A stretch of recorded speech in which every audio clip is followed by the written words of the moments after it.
Nifty fifty আজকে নিফটিকে দেখলে দেখা যাবে দেখুন লাগাতার 13 দিন পর নিফটি কিন্তু বা 13টা সেশন পর নিফটি আজকে নেগেটিভ সাইড মুভমেন্ট দেখিয়েছে। যদিও বা এই যে মুভমেন্টটা কিন্তু আর্লি স্টেজ অর্থাৎ মার্কেট যখন ওপেন হয়েছিল অনেকটা নিচে ছিল। সেখান থেকে দেখুন ওপেন কত হয়েছে দেখুন 25,100 নিচে ওপেন হয়েছিল, সেখান থেকে নিফটি কিন্তু ভালো মুভমেন্ট দেখিয়েছে এবং 25,198 গিয়ে ক্লোজিং দিয়েছে। তো স্যার নিফটি এরকম পড়ার পিছনে কারণ কি? পড়ার পিছনে কারণ কিন্তু গ্লোবাল মার্কেট থেকে খুব একটা ভালো সংকেত ছিল না, যার জন্য এত গ্যাপ ডাউন ওপেনিং হয়েছে আজকে নিফটি। তো তার পাশাপাশি ওপেনিং হওয়ার পরে ক্লোজ দিয়েছে হচ্ছে নেগেটিভ। তবে এই নিফটি বা মার্কেটকে নিয়ে কিন্তু একটা পজিটিভ নিউজ পাওয়া যাচ্ছে, যেখানে এখান থেকে কিন্তু নিফটি এরকম কিছু ছোটোখাটো কারেকশান দেখিয়ে আরও ভালো মুভমেন্ট দেখাতে পারে। তো চলুন দেখে নিই এই নিউজটা কী এবং কে বলছে। Morgan Stanley sees multiple correction বলছে এবং আর তার পাশাপাশি আরও কি বলছে যে but not enough to halt the bull run. অর্থাৎ তিনি বলতে Morgan Stanley broking house, global broking house, তারা বলছে কি যে মাল্টিপল কারেকশন হতে পারে মার্কেটে, শুধু আমাদের ইন্ডিয়ান মার্কেটের কথা বলছে না, ওভারঅল গ্লোবাল মার্কেটের কথা বলছে। কিন্তু কারেকশন হলেও এই যে বুল রান সেটাই কিন্তু হল্ট করতে পারবে না বা থামাতে পারবে না বলতে পারেন। দেখুন স্যার, তো মর্গান স্ট্যানলি অনুযায়ী কিন্তু বোঝা যাচ্ছে যে নিফটি বলুন বা গ্লোবাল মার্কেট যদি ওঠে তাহলে আমাদের নিফটি উঠবে, কারণ আমাদের ইকোনমি কিন্তু ওয়ার্ল্ডের থেকে ভালো করছে। কি চায়না বলুন কি আমেরিকা বলুন, সেখান থেকে জিডিপির হারও আমাদের বেশি আছে, ইনফ্লেশন অনেকটা কন্ট্রোলে আছে। তো সেই জায়গায় দাঁড়িয়ে যদি ওয়ার্ল্ড মার্কেট ভালো করে তাহলে আমাদের নিফটিও কিন্তু এখান থেকে ভালো করবে, এটা বলছে কে? Morgan Stanley. স্যার রিসেন্টলি বলতে 1-1.5 বছর, 2 বছর বা 3 বছর পিএসইউ কোম্পানিগুলো এতটা দৌড়চ্ছে কেন? দৌড়ানোর পিছনে কারণ কিন্তু গভর্নমেন্টের চিন্তাভাবনা এবং গভর্নমেন্টের পলিসি।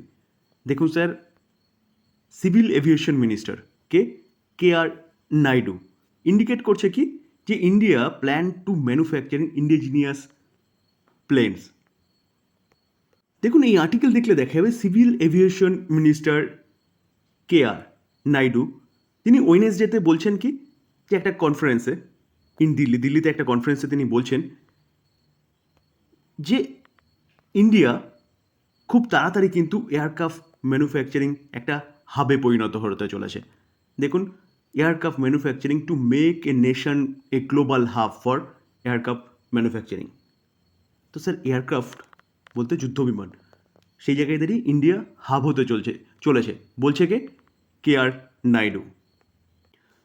দেখুন স্যার, এই আর্টিকেল দেখলেও বুঝতে পারবেন একই জিনিস কিন্তু তিনি বলছেন। The minister said that government was strongly pushing the idea of Indian manufacturing its own plane. তার পাশাপাশি তিনি আরও কিছু বলছেন। কি বলছেন দেখুন, হিন্দুস্তান অ্যারোনটিক লিমিটেড, স্যার আমরা সবাই জানি এইচএলকে, যেটা হচ্ছে আমাদের ভারতের মার্কেটের একমাত্র কোম্পানি যেই কোম্পানিটা এয়ারক্রাফট তৈরি করে। তো সেই জায়গায় দাঁড়িয়ে তিনি কি বলছেন, would be the major player in the initiative said minister, যেখানে তিনি বলছেন the company has already been manufactured a 119 seater aircraft. তিনি এই কথা কেন বলছেন? তিনি এই কথা বলার পিছনে কারণ হচ্ছে ডোমেস্টিক ডিমান্ড বাড়ছে এবং তার পাশাপাশি কিন্তু আস্তে আস্তে ইন্ডিয়া কি হতে চলেছে? Exporter of aircraft. তো এই জিনিসগুলোর বেস করে কিন্তু তিনি এই কথা বলছেন। আমরা রিসেন্টলি দেখছিলাম বা দেখেছি যে রাজনাথ সিং কোথায় গেছে? আমেরিকায় গেছে, সেখান থেকে কিন্তু এয়ারক্রাফট নিয়ে কথা হচ্ছিলো এবং তার সাথে সাথে এটাও কথা হচ্ছিলো যে যেই দেশ থেকে তারা এয়ারক্রাফট কিনবে সেটা কিন্তু আমাদের দেশে এসে তাদের ম্যানুফ্যাকচারিং করতে হবে। তো সেই জায়গায় দাঁড়িয়ে স্যার একমাত্র যে কোম্পানিটা আমাদের দেশে এয়ারক্রাফট তৈরি করে সেই কোম্পানিটা অর্থাৎ অর্থাৎ হিন্দুস্তান অ্যারোনটিক লিমিটেড, এই কোম্পানিটা কিন্তু স্যার আপনারা রাডারে রাখতে পারেন, যেখানে কোম্পানিটা কন্টিনিউয়াসলি কিন্তু অর্ডার পাচ্ছে কোথা থেকে?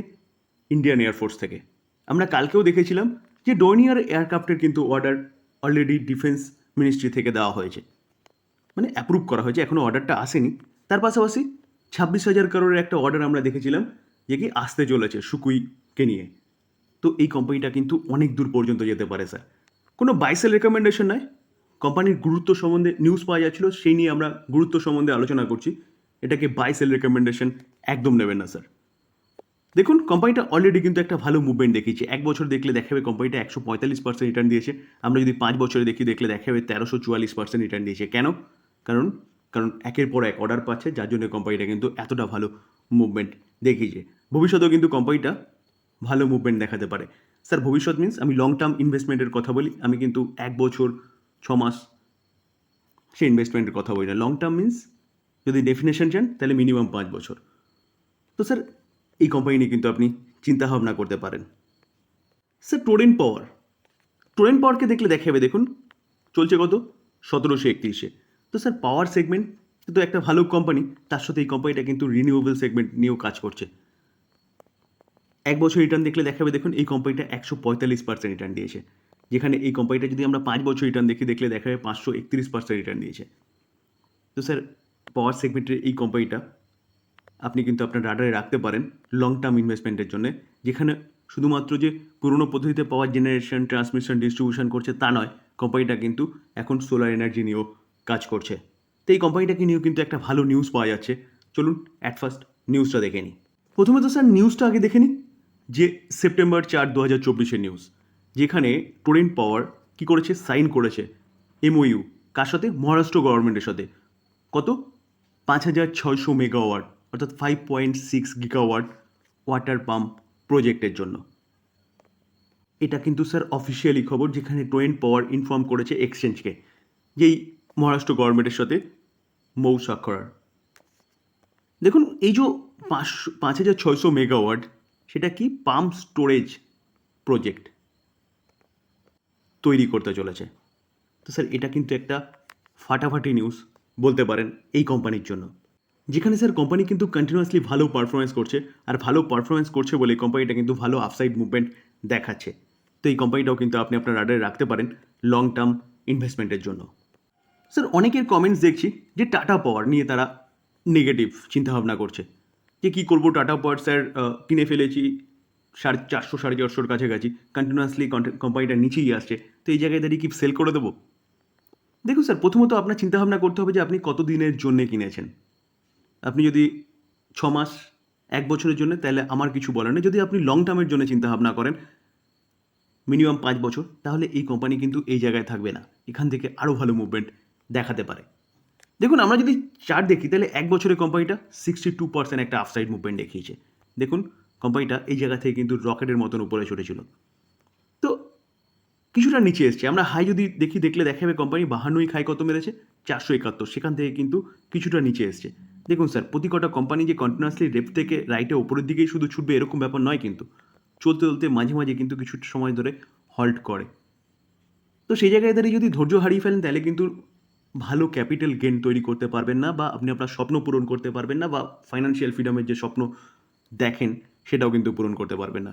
আপনি আগে দেখুন কোম্পানি বিজনেস কী করে।